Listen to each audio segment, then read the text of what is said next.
ಗಡಿ ತಾಲೂಕಿನಲ್ಲಿ ಹೆಚ್ಚಾಯಿತು ಕುಡಿಯುವ ನೀರಿನ ಹಾಹಾಕಾರ.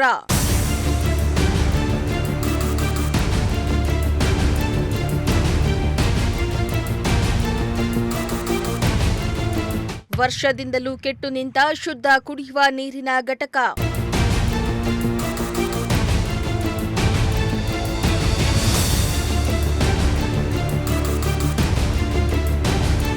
ಈಗಾಗಲೇ ಬೇಸಿಗೆ ಆರಂಭವಾಗಿದ್ದು ಹಲವೆಡೆ ಕುಡಿಯುವ ನೀರಿನ ಸಮಸ್ಯೆ ಉಂಟಾಗಿದೆ. ಕುಡಿಯುವ ನೀರಿನ ಸಮಸ್ಯೆ ಬಾರದಂತೆ ಅಧಿಕಾರಿಗಳು ಮುನ್ನೆಚ್ಚರಿಕೆ ಕ್ರಮ ಕೈಗೊಂಡರೂ ಕೂಡ ನೀರಿನ ಸಮಸ್ಯೆ ಉಂಟಾಗಿದೆ. ಇತ್ತ ಗಡಿ ತಾಲೂಕಿನ ನಲಿಕನಹಳ್ಳಿ ಗ್ರಾಮ ಪಂಚಾಯಿತಿಯ ಯರ್ರಪಾಳ್ಯ ಗ್ರಾಮದಲ್ಲಿ ತುಂಗಭದ್ರಾ ನೀರು ಬರುವ ಮುಂಚೆಯೇ ಜನರು ನೀರಿಗಾಗಿ ಅಲೆದಾಡುವಂತಹ ಪರಿಸ್ಥಿತಿ ನಿರ್ಮಾಣ ಆಗಿದೆ. Pavagada taluk, Tumakuru district, Gundlahalli post, Yerrapalya village.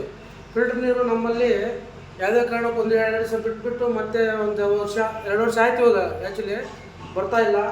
ಈ ಕಡೆ ಹೋದರೆ 3 ಕಿಲೋಮೀಟ್ರ್, ಈ ಕಡೆ ಹೋದರೆ 4 ಕಿಲೋಮೀಟ್ರು, ಮತ್ತು ಅಚ್ಚಂನಹಳ್ಳಿಗೆ ಹೋಗ್ಬೇಕು. ಇದೆಲ್ಲ ಸುತ್ತಾಡ್ಕೊಂಡು ಬಂದು ಅಲ್ಲಿ ಇಲ್ಲ ಅಂತಂದರೆ ಬೋರ್ನಿಗೆ ಬಿಟ್ಬಿಟ್ಟು ಇಲ್ಲಿ ಬೋರ್ಡ್ ಜಾಸ್ತಿ ಆಗಿಬಿಟ್ಟು ನಮಗೆ ಜಾಸ್ತಿ ತೊಂದರೆ ಆಗ್ತಾ ಇದೆ.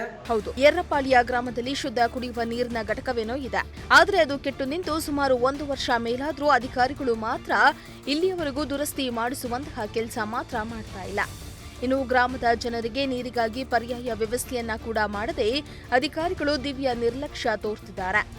ಅಲ್ಲದೆ ಕುಡಿಯುವ ನೀರಿಗಾಗಿ ಗ್ರಾಮಸ್ಥರು ಸುಮಾರು 3-4 ಕಿಲೋಮೀಟರ್ಗಳಷ್ಟು ನಡೆದುಕೊಂಡು ಹೋಗಿ ತರುವಂತಹ ಸ್ಥಿತಿ ನಿರ್ಮಾಣ ಆಗಿದೆ.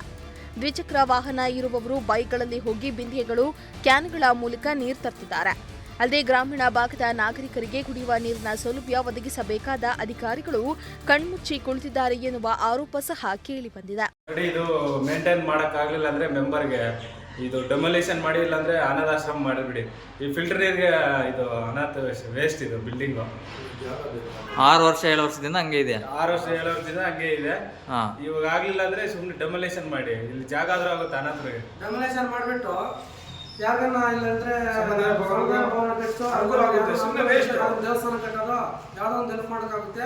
ನಾವು ಮಾಡಿಬಿಡಿ, ನಮ್ಮ ಪಾಡ್ನ ಪರಿಸ್ಥಿತಿ ಏನೋ ಬಿದ್ದುಬಿಡ್ತೀವಿ ನಾವು. ಸುಮ್ಮನೆ ನಮ್ಗೆ ಟೆನ್ಷನ್ ಸರ್. ಇವಾಗ ಏನು ಮಾಡಬೇಕು, ನೀರು ಹೋಗ್ಬೇಕಂದ್ರೆ ಈ ಕಡೆ ಹೋಗ್ಬೇಕು 3, ಈ ಕಡೆ ಒಂದು 4 ಕಿಲೋಮೀಟರ್ ಹೋಗ್ಬೇಕು. ನಾವಿರಲ್ಲ ಸರ್, ಗಾಡಿ ಇರೋರು ಹೋಗ್ತಾರೆ, ಗಾಡಿಯಲ್ಲಿ ಇದ್ದವ್ರು ಹೆಂಗ್ ಹೋಗ್ಬೇಕು ಸರ್? ಅವೇ ನೀರು ಕುಡಿಬೇಕು, ಬೋರ್ ನೀರು. ಅವು ಎಲ್ಲಿಂದ ಬರ್ತಾರೆ?